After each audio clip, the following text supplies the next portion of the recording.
Alors, bonjour mes chers amis et bienvenue dans cette nouvelle vidéo.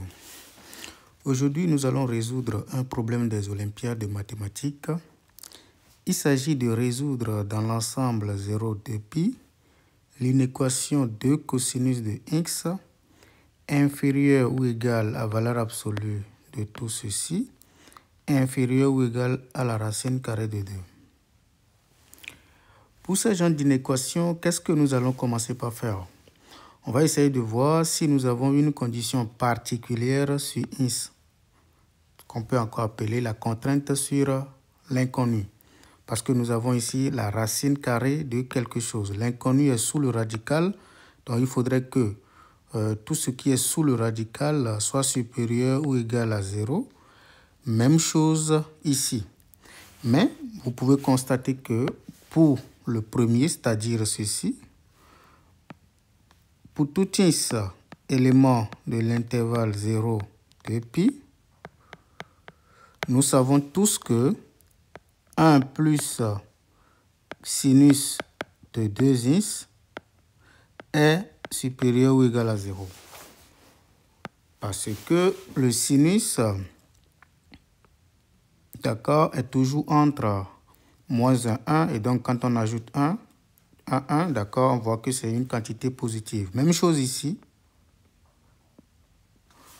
Donc, on va ajouter et tout simplement 1 moins sinus de 2x supérieur ou égal à 0. Donc, il n'y a pas de problème, d'accord. L'ensemble des contraintes, il n'y a pas de condition particulière sur x. La deuxième chose, en mathématiques, lorsque vous avez la double inégalité, comme c'est le cas ici, si A est inférieur ou égal à B, inférieur ou égal à C, c'est la même chose lorsque vous écrivez que A est inférieur ou égal à B et B à son tour est inférieur ou égal à C. C'est ce que nous allons faire pour résoudre cet exercice. Ici, nous avons cette inéquation que nous baptisons étoile. Nous avons que étoile est équivalent à quoi? Comme je viens de l'expliquer, ça fait 2 cosinus de x qui est inférieur ou égal à la valeur absolue de la racine carrée de 1 plus sinus de 2x moins racine carrée de 1 moins sinus de 2x et la même chose, c'est-à-dire la valeur absolue de tout ceci moins la racine carrée de 1 moins sinus de 2x. Tout ceci est inférieur ou égal à la racine carrée de 2. Donc nous allons traiter chacune des inégalités. Vous voyez ça et puis celle-là. On va prendre la première inégalité, on va considérer cette inégalité-là comme la toute première inégalité. Donc, première inégalité, nous allons prendre valeur absolue de la racine carrée de 1 plus sinus de 2x moins la racine carrée de 1 moins sinus de 2x inférieur ou égal à la racine carrée de 2. Quand on regarde bien les deux membres de l'inégalité, on constate que ce nombre-là, il est positif. Ce nombre également est positif. Donc, on peut prendre les carrés tout simplement en conservant l'équivalence, d'accord, entre les deux inégalités qu'on va obtenir. Donc, ici, qu'est-ce que je dis concrètement? Je dis tout simplement que nous avons ceci qui est équivalent à dire que le carré de tout ça, tout ceci au carré. Donc, on prend les carrés.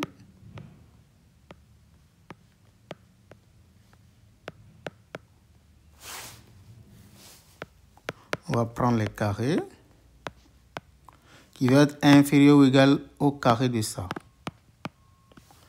Donc, quand je prends les carrés, qu'est-ce que j'obtiens exactement? Je calcule. Ça, c'est une identité remarquable. Ça fait tout ceci A moins B, c'est-à-dire tout ça, au carré. Donc, ça fait A carré. Donc, quand je prends le A carré, c'est-à-dire le carré de ceci, on va simplement oublier le radical. Ça veut dire quoi? Ça donne exactement 1 plus sinus de 2x moins 2AB. 2AB. Le A, c'est tout ça. Fois le B. Plus maintenant B au carré. Donc le B au carré, on va encore abandonner le radical ici, parce qu'on va prendre le carré de tout ça. Donc on obtient plus 1 moins sinus de 2x. Faites attention, il ne faut pas mettre le carré encore, parce qu'il y a déjà le radical ici. Très important. Inférieur ou égal à 2, tout simplement. Il s'agit de ça. Allons-y. Quand on essaie de mettre ensemble cette affaire et cette affaire, on constate que les sinus de 2x disparaissent. Il va rester 1 plus 1, qui nous donne 2. Donc, on obtient 2 moins 2. On peut faire maintenant le produit. Ça fait 1 plus sinus de 2x, facteur de 1 moins sinus de 2x, tout simplement. Tout ceci est inférieur ou égal à 2. Et comme vous le savez, on peut abandonner ce 2 et l'autre 2, c'est-à-dire que nous avons ce 2-là qui va de ce côté-là, qui fait 2 moins 2, qui donne 0 tout simplement. Et donc tout ceci équivaut à quoi? À moins 2 racine carrée de... Donc on regarde ce que nous avons sous le radical, qui est A plus B, facteur de A moins B. Donc A plus B, facteur de A moins B, comme on le sait tous, c'est exactement A carré moins B carré. Ça fait 1 au carré moins sinus au carré de 2x. Tout ceci est inférieur ou égal à 0. Ok, on continue. Normalement, c'est quelque chose qui est trivial, mais vous pouvez juste réécrire les choses autrement. Ça fait moins 2 racine carrée de 1 moins sinus au carré de 2x inférieur ou égal à 0. Et donc, nous obtenons tout simplement que moins 2. Donc, tout ceci, c'est quoi? En utilisant la formule fondamentale de l'arithmétique, 1 moins sinus carré de 2x, c'est exactement le cosinus carré de 2x, tout simplement, qui est inférieur ou égal à 0. Et donc, ceci équivaut à moins 2 fois la valeur absolue du cosinus de 2x, qui est inférieur ou égal à 0. Donc, comme je le disais, je pouvais déjà m'arrêter ici, là, pour dire que cette inégalité, elle est vraie tout le temps. Ça veut dire que la première inégalité que nous venons de transporter, cette inégalité-là, elle est vraie pour tout réel x, parce qu'on n'a pas besoin même de 0, de pi, normalement.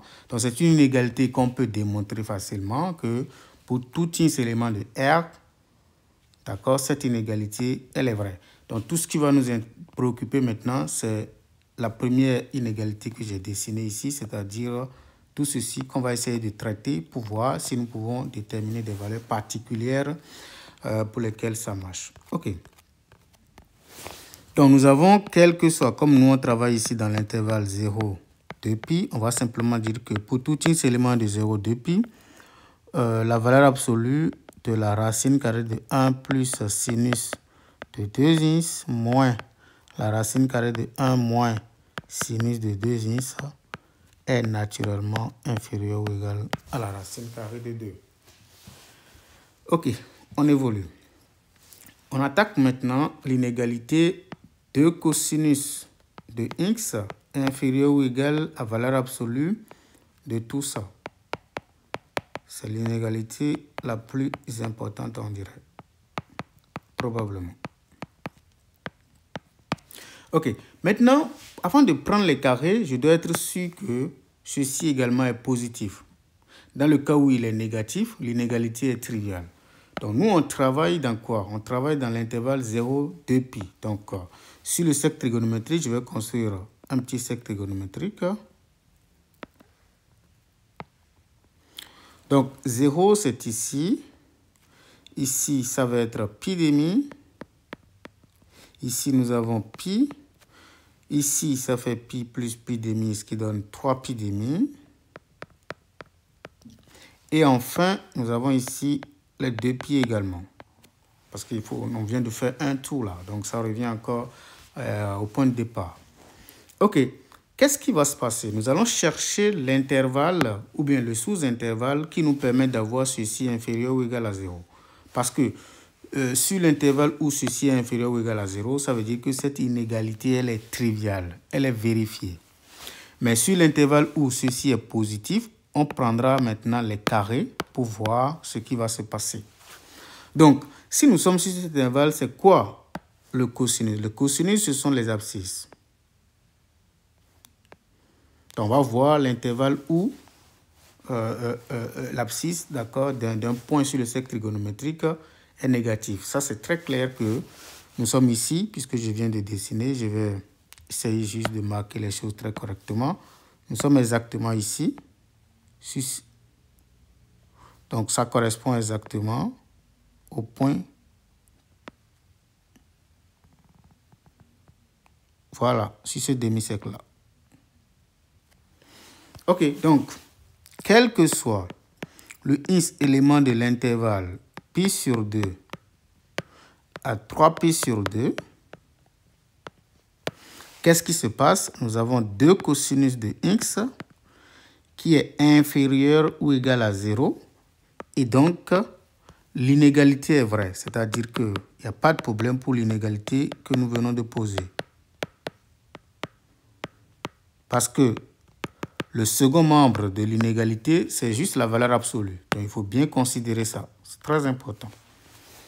Maintenant, on va maintenant travailler dans l'intervalle restant. Donc, soit maintenant x élément de l'intervalle restant, c'est-à-dire 3pi demi jusqu'à pi demi. Bon, on ne va pas dire jusqu'à pi demi parce qu'ici, il faut faire un peu attention à l'écriture. Parce que nous travaillons sur l'intervalle 0 jusqu'à 2pi. Donc, nous allons travailler maintenant dans l'intervalle 0 pi demi union 3 pi demi à 2 pi. Très important.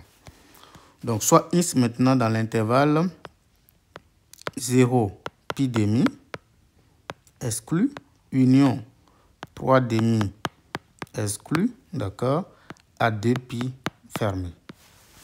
C'est l'intervalle qui reste parce qu'on a juste coupé dans cette partie-là. Cette affaire-là, si vous voulez, pour ceux qui... Parce que si vous prenez l'intervalle 0,2 pi, vous pouvez simplement dire que ça fait 0 pi demi union pi demi à 3 pi demi union 3 pi demi à 2 pi. Vous voyez? Donc ici, on vient de travailler, on vient de traiter. On vient de voir que sur cet intervalle-là, il n'y a pas de problème. Donc, il nous reste tout simplement ceci, union ça. Très important. OK. Donc, si nous prenons maintenant x dans cet intervalle, qu'est-ce que nous avons? Nous savons clairement que 2 cosinus de x est positif. Donc, on peut maintenant prendre les carrés pour cette inégalité que j'appelle double étoile, tout simplement. Donc, double étoile équivaut à quoi? Vous allez voir comment ça va être rapide. Équivaut à quoi? 4. Donc, je vais prendre les carrés. Ça va faire 2 cosinus de x au carré qui va être inférieur ou égal au carré de tout ça. Or, je l'ai déjà calculé. Voilà pourquoi j'avais laissé ça tout simplement jusqu'ici. Le carré du premier membre, je l'avais déjà calculé. C'est exactement ça. Donc, je conserve ça. Donc, moins 2 fois valeur absolue de cosinus de 2x. Voilà, ça c'était le carré.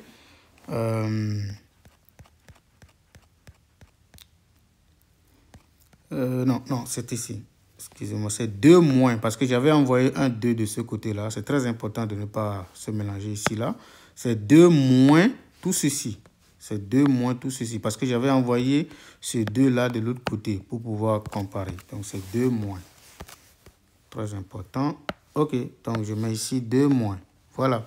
Ça, c'est l'inégalité dans le second membre. Donc, ceci équivaut à quoi? Ceci équivaut exactement à 4 cosinus carré de x inférieur ou égal à 2 moins 2, valeur absolue de cosinus de 2x.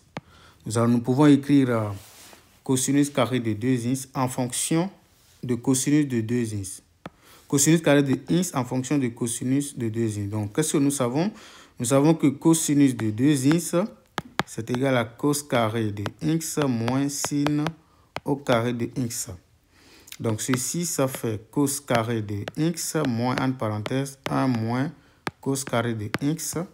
Et donc, on obtient 2 cosinus carré de x moins 1, tout simplement. Ça, c'est cosinus de 2x. Conséquence, qu'est-ce que nous savons? Si nous cherchons, par exemple, 4 cosinus carré de x, on va simplement dire que cosinus de 2x plus 1, c'est égal à 2 cosinus au carré de x. Donc, 4 cosinus carré de x, c'est exactement égal à 2 multiplié par cosinus de 2x plus 1, tout simplement. Donc, je remplace. Et qu'est-ce que j'obtiens? J'obtiens tout simplement 2 facteurs de cosinus de 2x plus 1 qui va être inférieur ou égal à 2 moins 2, valeur absolue de cosinus de 2x tout simplement. Donc, si vous voulez, je peux simplifier par 2. Ça me donne cosinus, ou tout simplement, j'envoie dans le premier membre, là, c'est pas grave, c'est la même chose. Et donc, ça fait 2 cosinus de 2x plus 2 moins 2 qui est inférieur ou égal à moins 2 cosinus de 2x. Et donc, ceci, ça nous donne 2 cosinus de 2x qui est inférieur ou égal à moins 2, valeur absolue de cosinus de 2x. Donc, on peut simplifier par 2. Ça nous donne 2. Ça nous donne cosinus de 2x inférieur ou égal à moins cosinus de 2x tout simplement. Voilà. Donc, nous obtenons cette inégalité-là. Et maintenant, comment on peut voir ça? Ça veut dire que moins cosinus de 2x est supérieur ou égal à la valeur absolue de cosinus de 2x. Toujours en utilisant l'équivalence. Donc, je peux réécrire ça autrement en disant que cosinus de 2x, valeur absolue, est inférieur ou égal à moins cosinus de 2x. Vous voyez? Mais ce machin que vous voyez ici, là, c'est encore inférieur ou égal à la valeur absolue de cosinus de 2x, tout simplement. Parce que pour tout réel x, d'accord, le x est toujours inférieur ou égal à la valeur absolue de x. Même chose, moins x aussi est toujours inférieur ou égal à la valeur absolue de x. Vous voyez, donc, on peut simplement dire que moins tout ça est inférieur ou égal à la valeur absolue de tout ça, ce qui donne encore la valeur absolue de cosinus de 2x. OK. Et donc, ça veut dire que quoi? Ça veut dire tout simplement que ceci équivaut à quoi? À cosinus de 2x, valeur absolue égale à moins cosinus de 2x tout simplement. Donc, cette inégalité-là est équivalente à ça. Donc, si ceci est vrai, ça veut dire tout simplement que cosinus de 2x est inférieur ou égal à 0. Si la valeur absolue de x est égale à moins, si la valeur absolue de quelque chose, la valeur absolue de t par exemple est égale à moins t, ceci équivaut tout simplement à t inférieur ou égal à 0. Donc, c'est un peu la clé, je pense, dans cet exercice-là. Donc, si cosinus de 2x est inférieur ou égal à 0, on peut revenir maintenant dans le cercle trigonométrique. N'oubliez pas l'intervalle dans lequel on travaille. Ça, c'est notre cercle trigonométrique. Nous avons 0, nous avons pi demi ici, nous avons pi ici, nous avons 3 pi demi ici, et puis nous avons 2 pi. Donc, comme nous travaillons désormais dans l'intervalle 0, disons pi demi, union 3 pi sur 2 à 2 pi, qu'est-ce qui va se passer? Les 2 ins, ça c'est le ins qui appartient à ça. 2 ins va appartenir à quoi? Va appartenir exactement, on multiplie chaque, chaque borne par 2, par 2, par 2, par 2, tout simplement. Et donc ça fait 0, pi, union, 3 pi à 4 pi. Donc, nous travaillons désormais, les 2 ins sont dans cet intervalle-là. Donc, si nous sommes dans l'intervalle 0, pi, les deux ins là parcourent 0 pi. Vous voyez? Donc, dans quel intervalle ici, nous avons cosinus 0 pi, donc 0 inclus, mais pi exclu. Donc, pour quelle valeur de 2 ins, d'accord, nous avons cosinus de 2 ins qui est inférieur à 0. Nous savons tous que ça correspond exactement à ça, cette partie-là. Vous voyez? Et donc, ça veut dire tout simplement que le cosinus de 2 ins est inférieur ou égal à 0 si et seulement si, disons, pi demi est inférieur ou égal à 2 ins, strictement inférieur à pi. Ou maintenant, si on est maintenant dans 3 pi à 4 pi, donc ça c'est 2 pi, ça va être 3 pi, ça va être 4 pi. Donc 3 pi à 4 pi, c'est cet intervalle-là exactement. Il faut bien comprendre ce que nous faisons, c'est très important. Voilà. Et donc, quelle est la partie? Donc 3 pi exclu, bien entendu, et 4 pi inclus. Donc ça, c'est inclus. Et donc, dans cet intervalle, si nous cherchons la partie où cosinus de 2 ins est inférieur ou égal à 0, c'est exactement cette partie-là. Donc ici, c'est en réalité 3 pi sur 2 plus pi demi tout simplement. 3 pi, pardon, plus pi demi. 3 pi, il faut prendre l'angle qui est ici, plus pi demi. Voilà, pour obtenir ce qui est ici. Et donc ça fait exactement 7 pi sur 4.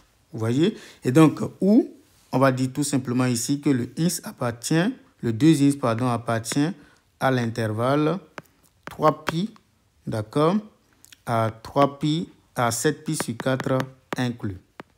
Voilà. Et donc, in fine, on va récupérer ins. Le ins est compris entre pi sur 4, inférieur ou égal à 2 ins, strictement inférieur à pi sur 2. On divise par 2. Ou ici, ça fait 3 pi sur 2, strictement inférieur à ins, inférieur ou égal à, disons, 7 pi sur 8, tout simplement.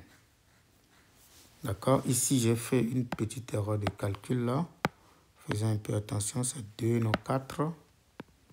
Ça fait 7 pi sur 2. Et donc ici, j'obtiens rigoureusement 7 pi sur 4. Voilà.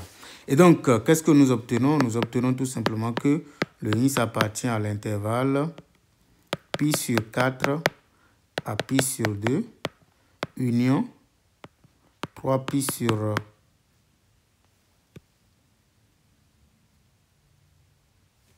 2 à 7 pi sur 4 tout simplement. Donc, in fine, on va simplement faire la réunion de tout ce que nous venons de voir parce que le premier intervalle, c'était que nous avons pi demi jusqu'à 3 pi demi. Donc, nous allons faire la réunion avec pi sur 4 à pi sur 2, union 3 pi sur 2 jusqu'à 7 pi sur 4. Vous voyez, donc quand on fait la réunion de tout ça, qu'est-ce qu'on obtient? Cet intervalle, c'est l'intervalle de départ où l'inégalité est vraie. Je parle de ceci là. D'accord? Donc, je fais la réunion avec tout ça. Ça me permet d'avoir exactement ça. Donc, quand je fais la réunion, on constate que ceci fait exactement comme ça fait. Si on prend ça avec ça, ça fait exactement pi sur 2 jusqu'à 7 pi sur 4 union pi sur 4 à pi sur 2. Vous voyez? Donc, quand on fait également la réunion maintenant, ça fait exactement pi sur 4 à 7 pi sur 4. Donc, l'ensemble solution ici, ça fait tout simplement, dans l'intervalle 0,2 pi, ça fait tout simplement l'intervalle pi sur 4 à 7 pi sur 4. Voilà. N'hésitez pas à nous dire en commentaire ce que vous en pensez. Si vous avez des questions, n'hésitez pas à les poser en commentaire.